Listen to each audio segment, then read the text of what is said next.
cuts have you taken in at this point of time? I can't really give you what the cuts are because that's commercially important and it's competitive information.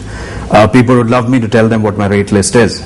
But having said that, if you take my current P&L, the new rates, you know what the amount is, what has been amortized, you know what percentage of my business is BT, I think it should be easy to calculate. But Q2 and Q3 both accommodated the new price list. Right. So now but something it is a lower rate than what it used to be. Right. So going forward, how do you see the business environment panning out in the coming quarters, particularly from the European unit?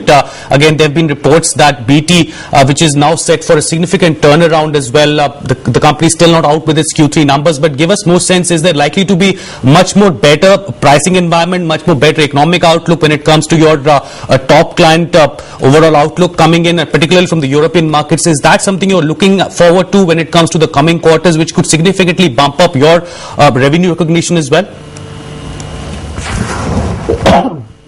Look, I have minimum committed volumes. If the conditions improve for BT, if they start investing, if we start winning competitively against some of the business that our competitors have, I'm sure that volume will keep. What I have commitment is for minimum volumes. It doesn't say I can't have higher volumes. Having said that, normally I think what BT has worked very hard in the last 6 months to 1 year to put a tight control on their demand, to start using more innovative practices like reusing platforms, like using platforms created for one division elsewhere. So I don't think their purchasing will certainly shoot up. But then if they start to win new contracts, new orders, and new investments need to be done in systems, processes, and operations, I'm sure we stand as good as a chance as we always have in winning new business from them. Having said that, at least the downside of my business is right now capped. I know that I can't fall below a certain level based on the long-term contracts I have with them, which are ongoing for the next 4 years. Right. Sanjay, Prashant back here again. My point was, you said those two items are not related, but the fact is the client's the same. Payments were made earlier, they were accounted for in one fashion. And now in a different fashion. So if I were to look at these numbers on a year-on-year basis, say for example, what's the right number to look to look at? Like to like, I adjust for these revenues and then look at the number, the margin. Then those numbers look very, very different. Your revenues will be down about 0.5%, margins will be down 500 basis points plus. Prashant, all I would say is that the numbers are as I have announced them. The numbers do say that this part is amortized. We've been advised that amortization is the best treatment and the most conservative treatment for those numbers. And the way I look at it, my revenues have grown in US dollar terms 7.3%, in rupee terms 4% from Q2 to Q3. And that's the way I look at them. Okay, fair enough. We'll leave that aside for a bit. Could you outline for us, as you go into fiscal 2011, what's the kind of sense that you're getting from BT and from some of your other clients? I'm not looking for specific numbers here, but qualitatively, what are you hearing? On the BT side, clearly, BT is now down to 46% of my overall portfolio. And yet my total revenues are now at $254 million.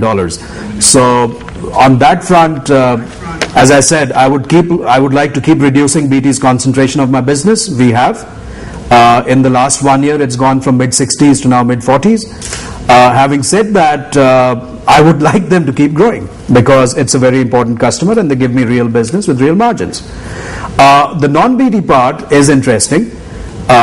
We have now more large customers in Europe, in North America, and in Asia Pacific, Middle East, India. Although I would say that the North American and European customers have they're reaching a certain size where there's credibility and confidence in our abilities. These are customers we've won in the last 2-3 years.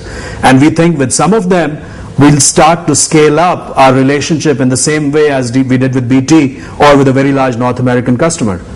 If I look at Asia Pacific, Middle East, India, I think this market for us, the last 2 quarters, has been very exciting. Very exciting because this is where investments have happened in telecom with new greenfields, with transformation in the existing telcos. Number 2, this is where new technology is being tried out. And number 3, this is where new business models are being tried out.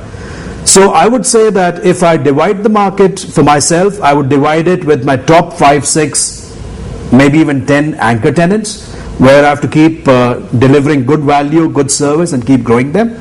Then there are clients in North America and clients in Europe who are beginning to see our success with strategic outsourcing deals that we are doing in Asia, or managed services deals we are doing in Middle East, and they're beginning to ask us if we would be interested in trying certain things like that in Europe and in North America. And then clearly the India story, although it has cooled down a bit in the last couple of months, I still believe that all the markets would remain exciting, although the business models and the way we service them would remain different in these markets for the foreseeable future. Okay, fair enough. Sanjay, we'll leave it at that. Running short on time. Good luck with your businesses in the 4th quarter and going into fiscal 11 as well. Appreciate your time, as always, here on NDTV Profit. 7.5% cut on the Tech Mahindra stock. That was the management explaining those numbers. Remains positive on BT, although they'd like to decrease the contribution of BT in the overall pie.